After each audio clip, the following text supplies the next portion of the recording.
Il y a plusieurs raisons à ce projet de régénération et de renouvellement du tablier métallique. C'est que tout d'abord, ce tablier métallique est un tablier qui a 130 ans, donc qui est un tablier vieillissant. Mais d'autre part, nous avons aussi la nécessité d'améliorer le réseau pour permettre l'arrivée de nouveaux matériels roulants qui apportent des contraintes plus importantes au niveau du tablier. Ce qu'il faut savoir, c'est que sur une opération de ce montant et de cette ampleur, nous avons mis en place une grille d'analyse technique avec différents critères qui, au final, nous a conduit à retenir le groupement constitué par plusieurs entreprises du groupe Vinci Construction France et au niveau de la charpente métallique Baudin-Châteauneuf. Donc Baudin-Châteauneuf, c'est une entreprise qui est d'une part reconnue nationalement et mondialement en termes de construction métallique. C'est également une entreprise que l'on sait avoir l'habitude de travailler avec la SNCF, chose qui est très importante puisque travailler avec la SNCF, c'est travailler dans des conditions d'intervention qui sont spécifiques, proches des voies, de nuit, sous certaines conditions. Donc c'était aussi un atout. Mais également l'importance de la part de Baudin et de Vinci Construction France d'avoir bien pris en compte toutes les contraintes liées au chantier en lui-même et à l'insertion du chantier dans la ville de Marly-le-Roi.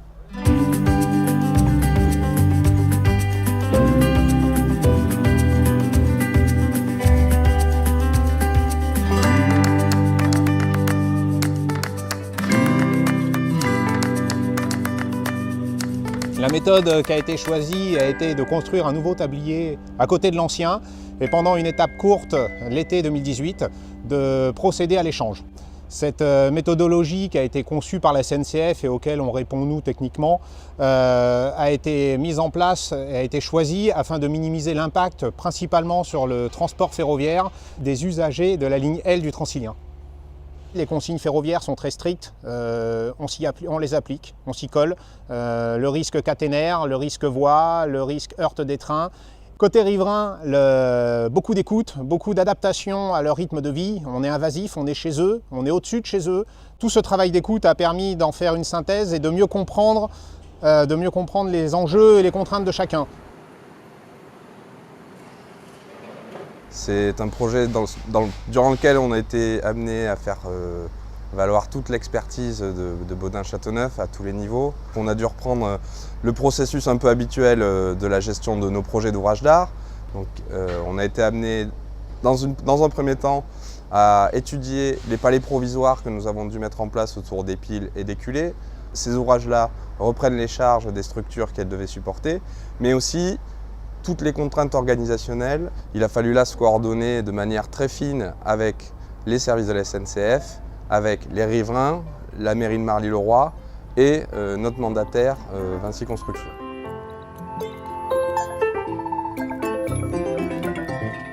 Baudin-Châteauneuf ont été très impliqués dès la prise d'affaires, dans tous les modes opératoires, dans toute l'écoute des contraintes.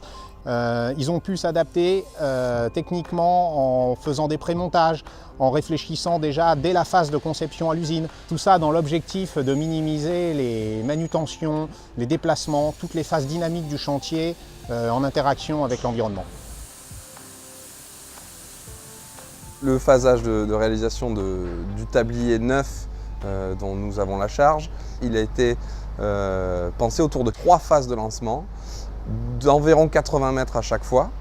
S'agissant de la technique elle-même du lançage, c'est là le cœur du savoir-faire de Baudin-Châteauneuf dans les ouvrages d'art.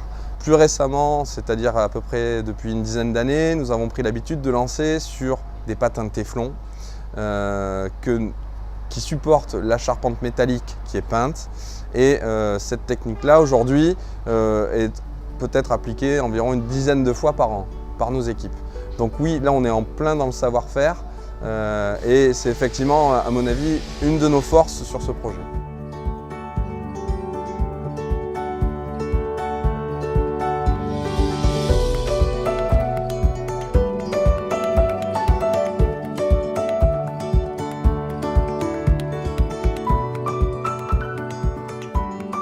De voir en mouvement une charpente métallique telle que celle-ci, qui est progressivement construite, et la voir se déplacer à côté d'une voie sur ces palais provisoires représente de l'émerveillement tout simplement.